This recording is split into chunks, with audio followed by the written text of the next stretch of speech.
Hello beautiful people, welcome back to my channel. My name is Oluchi Imo and I share cake business tips on this channel that would help your cake business grow. In today's video, I'll be talking about traveling with cakes. Now this video was requested by one of my subscribers and I'm so glad to be bringing it to you today because I know that some of us have this question in our minds. If I have to travel with a cake from one state to another, how am I going to go about it? If I have to travel with a cake from one country to another, how am I going to go about it? Yes, I know someone, my mentor once traveled with the cake from Nigeria to, I've forgotten the state, I've forgotten the country, I beg your pardon, but she was able to travel with it. Mine was traveling from one state to the other. I traveled from Lagos to Jos. Now, how did I go about it? I'll be sharing some tips that would aid you and that will help you, things that you need to know if you have to travel with cakes. Now stick around because I'll be right back. So the first thing I'll be talking about is what's the occasion, what's the event, and this will go a long way to determine the kind of cakes that you'll be baking. Now I've seen destination weddings as well, where people had to travel from Nigeria to another country and they did the baking in the other country. They did the baking when they got to their destination.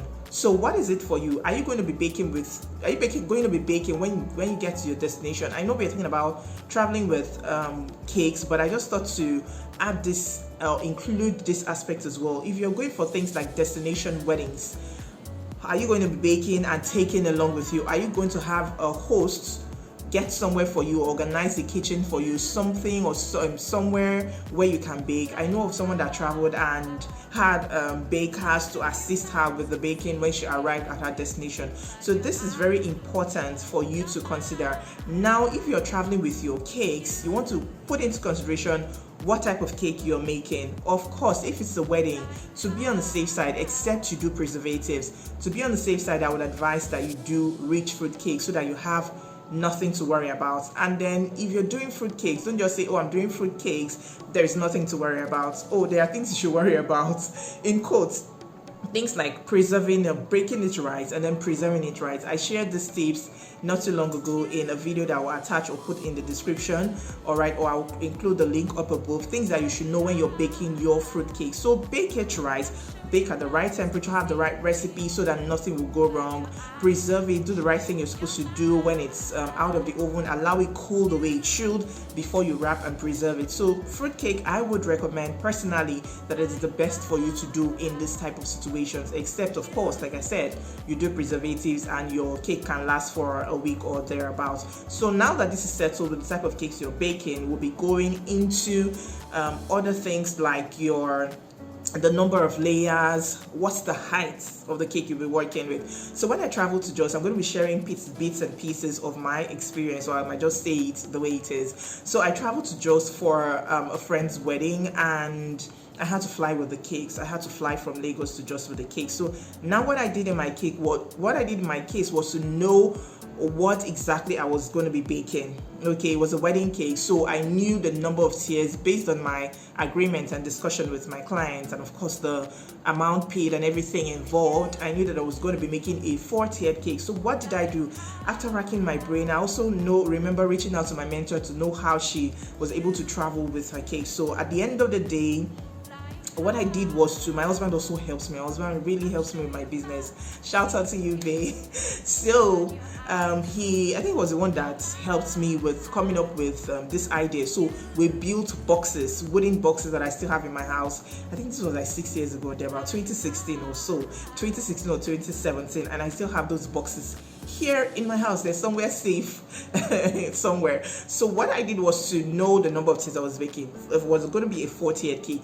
Now, what's the height you're looking at? What's the complete height you're looking at? So if, for example, you're looking at an 8-inch cake, say let's just say a 10-inch tall cake, say like you have 6 for the base and the next tier is going to be 4, 6 inches tall and 4 inches tall. At the end of the day, we're looking at 10 or 11 inches in height.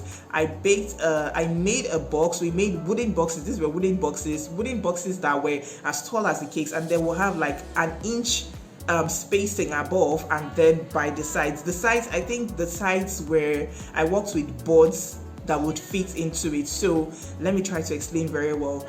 If I was looking at a total height for 2 tiers of 11 inches and I'll be placing on a board of 16 inch, a 16-inch baseboard. I built a box that was 16 inches wide and then say 12 inches tall, so that I'll have space on top. I will not be struggling to put in my cakes. I would have space on top, but the width was very important to me. I maintained almost an inch. I just made an inch, or I maintained the same exact size, so that if I fit it in, it won't have to move like this. I think I gave some little space so that I'll be able to bring it in and put it out, okay? Because I was flying with it, and you know how the plane will go, so that when it begins to, what's that word? I can't remember now. When it begins to take off, when the plane begins to take off and it bends, my cake will not fall and all of that. So it had a lock, and that was how I did. So I built 2 boxes to take 2 tiers and 2 tiers. So the packaging, I think I'm already talking about the second point. The packaging is important. It's important for you to know the number of tiers you'll be making. Also important for you to know how you'll be carrying these cakes. If you're traveling by road, you might want to, and the roads are not that good, maybe they are not good, they're not smooth and everything, I know there's so much movement involved. Stick your board to your box. Stick the base to the board. When you get to your location or your destination, you can free it and you can take it out. I'm talking with peculiar circumstances. I'm talking based on peculiar circumstances around me, okay? So I'm talking about Nigeria, and these tips are as well applicable for those outside Nigeria. So stick your board to your box or the packaging you're using, so that if anything happens, you have to swerve, you have to do something, it will not move inside, okay? And it's advisable to do fondant cake, so you don't have anything to worry about. That is if you are working, if you're going to be working from home, if you're going to be doing most of the job from home.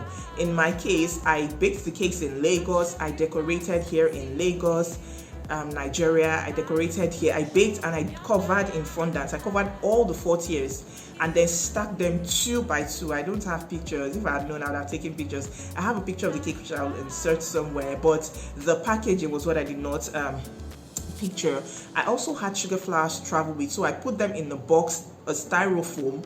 I put them in a styrofoam and then covered with another styrofoam. I think I had kitchen or paper towel at the base, and then I laid the flowers one by one, and I carried that as my hand luggage, although some of them broke along the way. It broke when I saw that I had some broken pieces when I arrived just. So if you have delicate things to carry, package them well. I addressed this in the video where I talked about my fruit cakes or wedding cakes, things that you should know. Package them well, package them nicely so that they will not break. So this is about your packaging, and this is about your traveling. If you're flying, take extra measures. And also, I think they tagged the boxes as fragile, because I let them know. I had to let them know at the airport that these were cakes, you know, so they tagged it as fragile and had a way of packing it. Although when I got to Jos, I observed that one of the cakes was moved slightly away from where I'd positioned it, just moved. But aside that, every other thing was intact. So that is for packaging. And then another thing you might want to discuss or take note of and discuss with your clients is your accommodation. Where are you going to stay when you arrive at the venue or when you arrive at your destination? Are you going to be staying in a friend's house? Is it your hometown? Are you going to be staying in your house, or are you going to lodge in a hotel? Are you going to lodge in their house? Are you going to lodge in a family's place, their family, friends, or something? This should be clearly spelled out. And if you're lodging in a hotel, who's the bill going to fall on? It's going to fall on them, okay? So they will take care of your bills, they'll take care of all that has to do with the logistics, and also ensure that you're comfortable with the period you're there. So if you're working from home or you're decorating there, you know how to fine-tune all these details. Please clearly spell out the details, and then they should pay according to the charge, so that you can do your work comfortably. You can be comfortable and execute your work to the fullest. Dot all your I's and dot all your T's, cross all your T's and dot all your I's. Dot all your I's and cross all your T's. Ensure that there are no loose ends. Don't assume that when I go there and they will put me in their guest house, they will put me in their room. Ask them, where are you going to stay? Search for hotels. Where are you going to lodge? What are the modalities? What are the things involved? Where are you going to be baking? Where are you going to be decorating? So in my own case, they lodged us, my husband and I, at a hotel, and that was where I did the is it a hotel? Yes, I think that, yes, a hotel. I remember clearly, a hotel. So that was where I did the finishing, and then from there we went to the wedding venue and I did my stacking, put my flowers and everything. So this is something important that you should consider. Don't leave anything to chance. Don't leave anything to assumptions. I'm assuming that they will take care of me. I'm assuming that this or that. Now I'll also talk about logistics. How are you going to move? Are you going by road or are you flying? Which of these things are they able to pay for, or which of these options are available to you? Please, traveling with cakes is not a child's play. It's something that is very it's something that is very delicate. It's very delicate and something that needs proper attention and care. So you need to fine-tune all these details. How are you traveling? Are you traveling by road or are you flying? If you're traveling by road, who takes care of the bills, the logistics? Are they paying for your bills? Are you including it in the cake cost? All these things, like I said, should be spelled out. If you're traveling by bus, I know my mentor, one of the times she had to travel with a cake from Lagos to some other states. I can't remember the state now. What she did was to charter a bus. Okay, so you can charter a bus or get a personal. Don't do public transport. Don't do public transport. You're doing public transport, you know that it will not be very convenient for you, especially in Nigeria. You need to buy, even if you're doing public transport, you need to buy seats for your cakes. Don't let them put it under the seats. Don't let them put it under the chair. It should sit and sit nicely where you can see them. So, like I said, my mentor, she would, in one of the occasions, if I can clearly remember, she talked about chartering a bus. So you charter a bus so that it's just you, your staff, and your cakes can sit comfortably nice and comfortably well. So these are some things that are very important when it comes to you traveling with cakes. Do not forget your extra supplies. You need extra supplies and you need items that you need to go with along. If you've made flowers, please make extra flowers so that if anything happens, you can easily have replacements. So these are the things that you should know. Also fine-tune the details as to the reception, and then plan to arrive there days ahead, so to give you time to plan, to decorate, to work, to also go see the venue and come back.